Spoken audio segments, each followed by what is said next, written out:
I wanted to make a Victoria sponge this week. There are a few obstacles with that, in that I know I've discussed this many times, we're in lockdown and I don't want to have a whole big cake just for me. I don't have the opportunity to be able to give that away this weekend. So this is actually quite a good recipe to do, really, because it's all about ratios. You can make this cake mix to fit any size tin. So what I've done for my little cake is I've got two really tiny 4-inch cake tins. So I can make this recipe, but just make a smaller version. And I'm going to tell you the ratios so that you can make this based on what size tin you have or what size tins you want to use.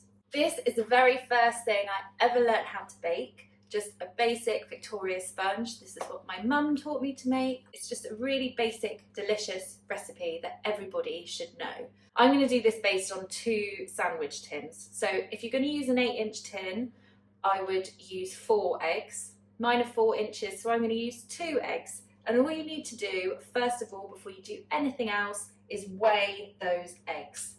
My eggs are large eggs, and they weigh 135 grams for 2 of them. So then all you need to do with this recipe is make sure that your butter, your sugar, and your flour all weigh 135 grams. Everything should weigh the same weight as the eggs. Before you start mixing everything together, preheat your oven to 180 degrees. I put mine on 160 degrees because it's a fan oven and I'm using small tins. And I'm doing everything by hand today because I feel like it. So what I've got in here is I've got soft unsalted butter, 135 grams to match my eggs. I'm just going to give that sort of a mix together so that it is a little bit softer before I add the same measurement of caster sugar. And then I'm going to just beat them together until you get a nice creamy mixture. So in with the sugar. And this would be a great one to do with kids as well because it requires a little bit of, well, not really very much maths, but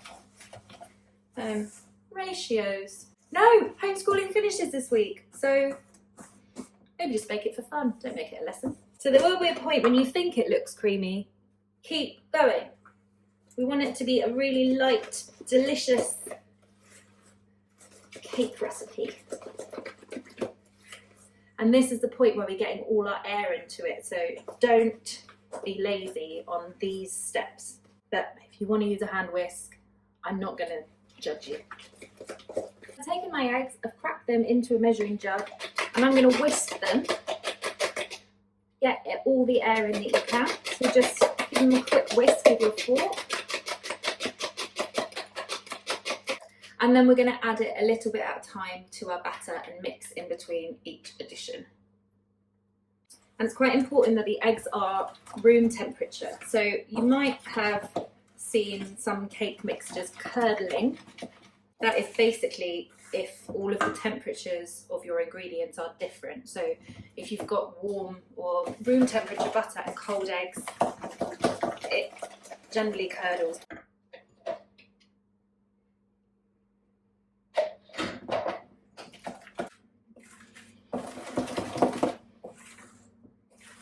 Now once your eggs are all mixed into the butter and the sugar, this is the point that you want to add any additional flavouring. So if you choose to put nothing in, fine, just a basic Victoria sponge. I've got this old lemon going a bit funny, so I'm going to put the zest of 1 lemon into my mix and make a really light lemon cake. You could add some vanilla extract. If you wanted to make this a bit more chocolatey, I would replace a tablespoonful of the flour that you're going to use with a tablespoonful of cocoa. Get to that point in a second. So I'm just going to put the zest of this lemon, and don't throw the lemon away because I'm going to use the juice in the icing. And then you're going to swap your wooden spoon for a metal spoon because we need to fold in self-raising flour. Again, this is the same weight as all the other ingredients. The reason that we're using a metal spoon is because we've already worked really hard to put air into the batter. So we've mixed it up really thoroughly to get lots of air in. So if you keep mixing once the flour is in, you're going to knock all that air out. So we fold it lightly with a metal spoon to keep all the air into the mixture. I just go around and then cut through the middle. And you just gently mix in this way until it's all completely mixed in. Make sure that you're scraping the bottom of the bowl, because otherwise you're going to get lumps of flour or bits that aren't fully incorporated. So you should have something that looks like that. I'm going to do one more thing though. Because this is quite a firm mixture, we're going to take some warm water and just loosen it up slightly, just so that when it sits in the tin it goes a bit more level and you don't get lumps and bumps everywhere. The rule of this is 1 teaspoon per egg used in the recipe. I'm just going to put 2 in and then just fold it. I've done this with milk before, that also works really nicely. There we go, so that's looking a lot looser now. I have greased and floured my tins, my 2 tins, just using butter and some of the self-raising flour. If you want to cut out baking paper and line them properly, you can do that, but this is the way I've always done it with these cakes, so I'm going to stick to that method for today. Evenly distribute the mix between the 2 tins. Make sure there's enough to lick the bowl afterwards, because that was always my favourite part as a kid, and just get it sort of level. And then I would say if you're using a standard 8-inch tin, I would give these 20 to 25 minutes and then check if a skewer comes out clean, then they're done. Take them out of the oven and then put them on a cooling rack. They have been cooling for quite a long time now, well, about half an hour. One of them is, because I didn't weigh out the quantities when I put them in the tin, one is slightly bigger than the other one, but that's fine. It's just for me. So I'm not looking to impress anybody. So what I'm going to do is I'm going to take one of them and I'm just going to trim the top off so that we can then sit the other one on top and make a nice little sponge cake. I'm going to take a little knife and just give it a trim.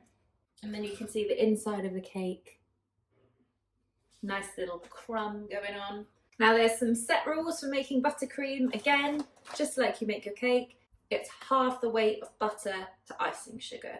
So if you were to do a standard 8-inch size Victoria sponge and you just wanted to put buttercream and jam in the middle, I would suggest 100 grams of soft unsalted butter and 200 grams of icing sugar. And all you need to do is just put your butter in a bowl and give it a whisk so that it's a bit creamy looking, and actually it changes colour so it can go a bit lighter in colour, and then slowly and gradually add in your icing sugar until you've got a nice smooth buttercream. If you wanted to put a bit of vanilla in, or if you wanted to put some food colouring in, then that is a really good idea to do as well. So I put a little bit of lemon in my cake, so I'm going to actually add some lemon juice to my icing and maybe a bit of limoncello. This can get really messy, by the way, so just don't go full whack on the I normally use my mixer for icing and buttercream. I don't know why I haven't done that today. I've moved it so that I can use this part of the bench. So that's my error really, isn't it? Always good to do things in slightly different ways sometimes, just to remember how. And I remember why I stopped doing it like this, because it makes a mess. So I still want to add in a bit more icing sugar, but at this point, because it goes quite thick after a while, I am going to add in a little bit of lemon juice and then give it a whisk, and then a bit more icing sugar. I think I'm going to add some limoncello. You don't have to add booze, but why not? Just a little bit, because, you know. Oh, okay, that's quite a lot. You just give it a whisk. Okay, So I don't need a cake board because I've got this little. I've also put my icing into a piping bag. You really don't need to use a piping bag if you don't have one. I just want to make it look a bit neater. So I've got a 1 centimetre nozzle on the end, just a round nozzle. And all I'm going to do to make sure this sticks to the plate, just put a little bit of buttercream on there. So this would be what you would do if you were also using a cake board, if you're going to make it look posh. At this point you would add jam. If you were going to do a traditional Victoria sponge, you would add jam or fresh raspberries or whatever you wanted to do. I have got some lemon curd that I need to use up, which is again why I wanted to make a lemon one, because I had a lemon as well. So I've got some lemon curd, so I'm just going to spread that onto the bottom layer. Beginning to worry now because this is still a fairly large portion of cake for one. I'm sure I can cope. I'm just going to pipe on top of this, just neat little rounds, and just keep going in the middle. No one's going to really see in the middle, so it doesn't actually matter what it looks like in the middle. And then I'm going to take our lid and then just, that is a hefty cake. I might have to trim the top of that. That's a hefty little cake. So if you want a giant cake for one, do it as I've done, or just half the quantities. I'm sure I can cope with this. Do you know what? I'm just gonna, in for a penny, in for a pound. Just do the same on the top. There you go. Little cake for one.